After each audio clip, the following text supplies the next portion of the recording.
Hi student. हमारा आज का जो टॉपिक है वो है ऑस्मो रेगुलेशन। सबसे पहली बात ये है कि मैं आपको ये चीज़ बताऊं, इससे पहले मैंने आपको एक टॉपिक जो था वो डिस्कस किया था जिसका नेम था होम्योस्टैसिस।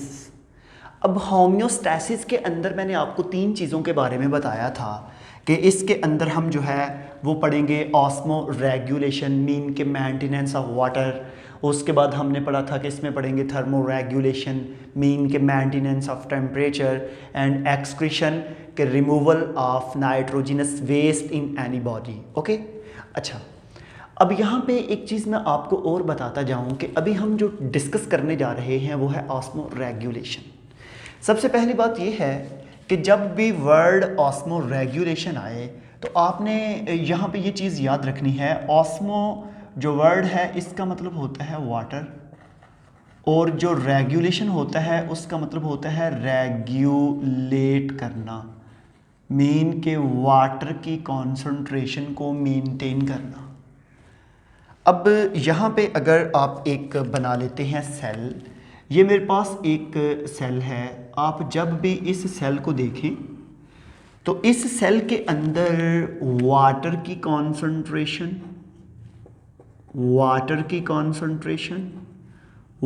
के साथ सॉल्यूट की कॉन्सेंट्रेशन और उसके अलावा और दूसरे जो आयंस केमिकल्स हैं तमाम की कॉन्सेंट्रेशन को मेंटेन रखना बहुत ही ज़रूरी है।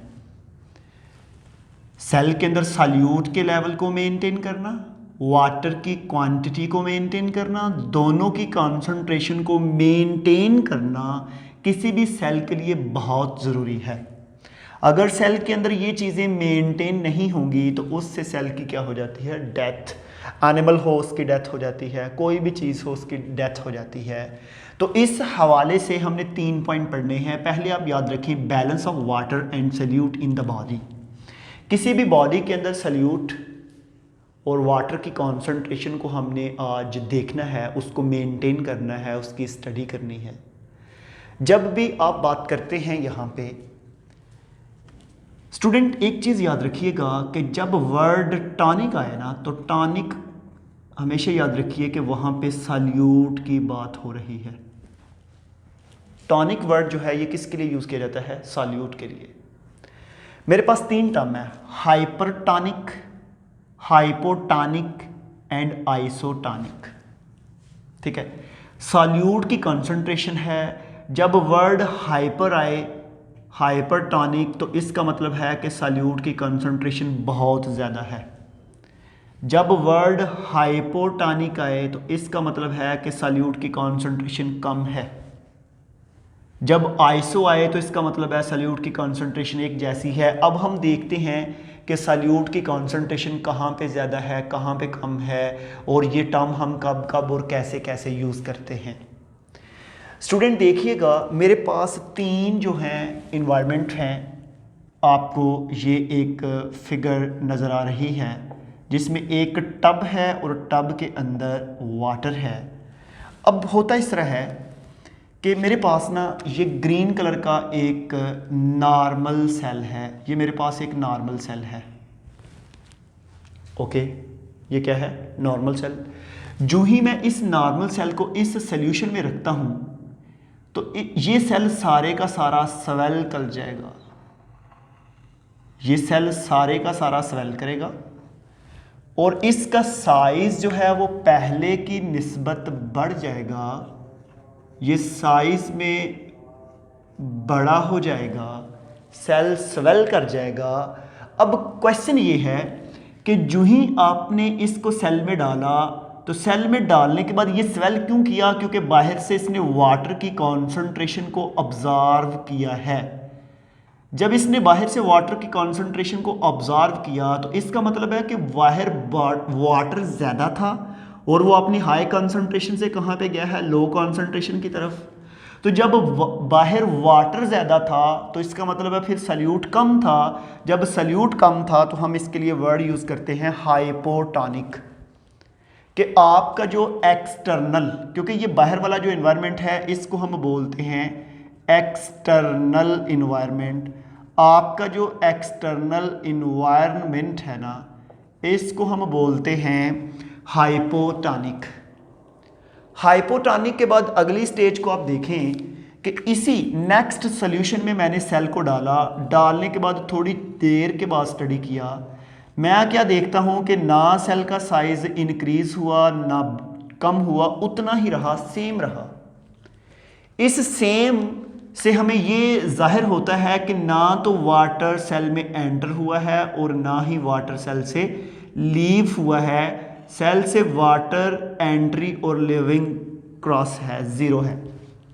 अगर ज़ीरो है तो इसका मतलब फिर ये है कि ना ही बाहर वाटर की कॉन्सेंट्रेशन हाई थी ना ही अंदर, ना ही बाहर सॉल्यूट की कॉन्सेंट्रेशन हाई थी ना ही अंदर, दोनों में सेम सेम थी।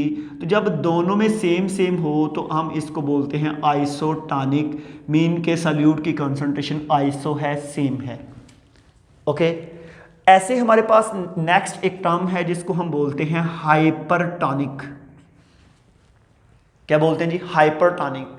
देखिएगा स्टूडेंट कि मेरे पास जो नेक्स्ट डायग्राम है इसमें क्या होता है कि मैंने जो ही सेल को इसी तरह के सेल को जब इस सॉल्यूशन में डाला, डालने के बाद मैं क्या देखता हूं कि वो सारे का सारा सेल जो है वो श्रिंक हो जाता है।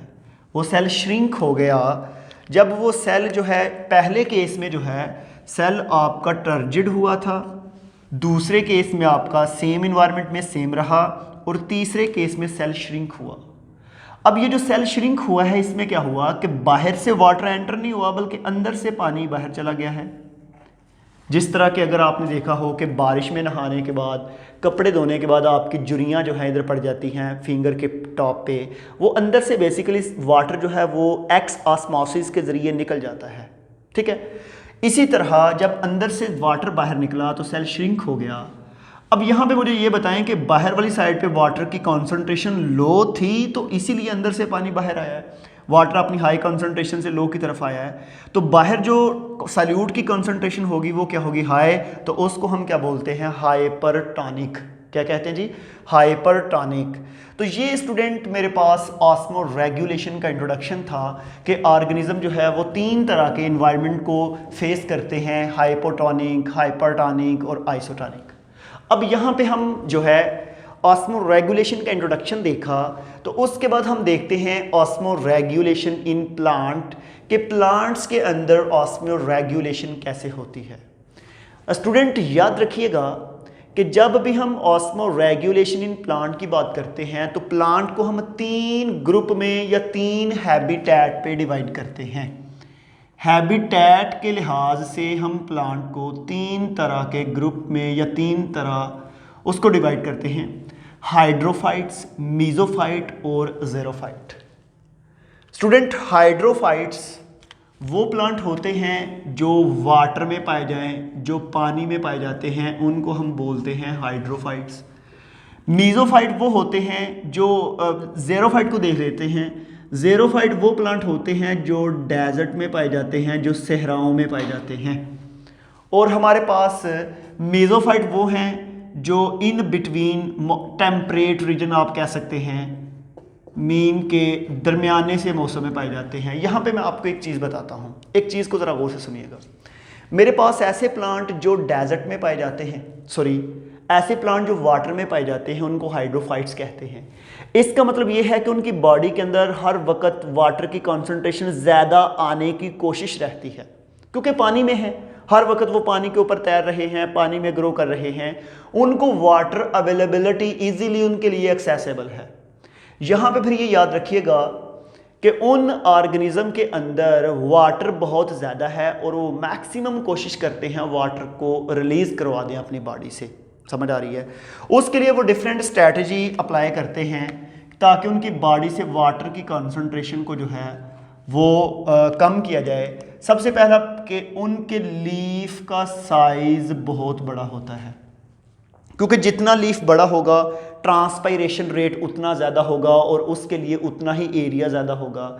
इसके साथ लीफ के साथ उनकी बॉडी के अंदर स्टोमेटा जो होते हैं, स्टोमेटा की तादाद बड़ी ज़्यादा होती है और स्टोमेटा होते भी लार्ज साइज़ के हैं, दूसरे नंबर पे उनके स्टोमेटा लीफ के मोस्टली टॉप पे होते हैं और दोनों साइडों पे भी होते हैं, जिसको हम आइसोबाइलेटरल एंड डॉर्सी वेंट्रल लीफ कहते हैं। इसके अलावा उनकी जो बॉडी है उसके ऊपर क्यूटिकल लेयर भी प्रोमिनेंट नहीं होती, ताकि मैक्सिमम वाटर को जो है लॉस किया जाए। ये कौन से प्लांट अप्लाई होते हैं कि इनमें? हाइड्रोफाइट्स में। तो हाइड्रोफाइट्स के बाद नेक्स्ट है ज़ीरोफाइट। स्टूडेंट, ज़ीरोफाइट प्लांट वो होते हैं जो डेजर्ट में होते हैं। अब इन प्लांट्स को याद रखिएगा कि वाटर अवेलेबिलिटी बहुत लो है, क्योंकि एक तो वहाँ पे रेनी सीज़न भी बहुत कम है, बारिश जो है वो बहुत ही कम होती है, जिसकी वजह से उन प्लांट्स को पानी जो है वो नहीं मिलता, उन प्लांट्स को वाटर नहीं मिलता। अब क्वेश्चन ये है कि अगर उन प्लांट को पानी वगैरह नहीं मिलेगा तो वो कैसे अपनी बॉडी के अंदर जो है वाटर को स्टोर करेंगे? पहली तो बात यह है कि उन प्लांट की रूट ज़मीन की बहुत नीचे तक 50-50 मीटर तक पेनिट्रेट करती हैं और नीचे से पानी को ऑब्जर्व करती हैं। उसके बाद इनमें स्टोमेटा जो होते हैं बहुत स्मॉल साइज़ के होते हैं और संकन स्टोमेटा हैं, लीफ के अंदर छुपे होते हैं जो नज़र नहीं आते। इसके अलावा इनके जो लीफ होते हैं वो नीडल की तरह के होते हैं, ताकि कम से कम वाटर को लॉस किया जाए, एरिया बहुत कम होता है। इनके लीफ के ऊपर क्यूटिकल लेयर जो होती है वो होती है ताकि वाटर की ट्रांसपायरेशन जो है वो कम से कम की जाए। इसके अलावा ये जो अपने लीफ हैं उनको गिरा देते हैं गर्मियों में, ताकि लीफ गिर जाएंगे तो ट्रांसपायरेशन कम होगी, और जब ट्रांसपायरेशन कम होगी तो इनके अंदर वाटर स्टोर रहेगा। ओके, इस तरह हमारे पास तीसरी तरह के प्लांट होते हैं जिसको हम मीज़ोफाइट कहते हैं। स्टूडेंट, ये जो मीज़ोफाइट प्लांट हैं ये ऐसे प्लांट हैं जो इन बिटवीन इन्वायरमेंट में होते हैं। इनको ये इतने ज़्यादा पानी में भी नहीं है और इतने कम वाटर में भी नहीं है, ये दरमियाने मौसम में रहते हैं। मीन कि ये टेम्परेट मातदिल रीजन में हैं। उसके अलावा इनको वाटर अवेलेबिलिटी होती है लेकिन इतनी नहीं, फिर भी ये वाटर को स्टोर कर लेते हैं। अगर इनको पानी बहुत ज़्यादा मिले तो इनकी बॉडी में स्टोमेटा भी होते हैं दरमियानी सी स्टेज में, जो वाटर को रिलीज़ भी कर देते हैं। और उसके साथ साथ लीफ का साइज़ ना इतना बड़ा है और ना ही इतना छोटा है, लीफ ना ही इतने ज़्यादा है और ना ही बिल्कुल कम है। तो मीन के बिटवीन सी स्टेजेस जिसकी आती हैं, किसकी वाला? मीज़ोफाइट की। तो मैं आपको इनकी एग्जांपल बताऊं, वाटर लिलीज जो होती हैं उनको हाइड्रोफाइट्स कहते हैं। जो पाइनस वैलीचियाना या इसके अलावा अपंशिया थोर जिसको कैक्टाई प्लांट होते हैं वो सारे डेजर्ट प्लांट हैं, उनको ज़ीरोफाइट कहते हैं। और मीज़ोफाइट में रोज़ आता है, गुलाब, मैंगो है, उसके अलावा जो है ब्रासिका जिसको हम सरसों का पौधा कहते हैं, वो किसकी एग्जांपल हैं? सारी मीज़ोफाइट्स की। तो मैंने ऑस्मो रेगुलेशन का इंट्रोडक्शन बताया कि maintenance of water in any living organism called osmo regulation. तो इसमें 3 टर्म पढ़ाई, हाइपरटोनिक, आइसोटोनिक एंड हाइपोटोनिक। और उसके बाद मैंने आपको ऑस्मो रेगुलेशन इन प्लांट्स में हैबिटेट के लिहाज से 3 ग्रुप पढ़ाए, पहला हाइड्रोफाइट्स, दूसरा मीज़ोफाइट और तीसरा क्या है? ज़ीरोफाइट। तो इससे जो नेक्स्ट हमारा लेक्चर होगा उसमें पढ़ेंगे ऑस्मो रेगुलेशन इन एनिमल्स।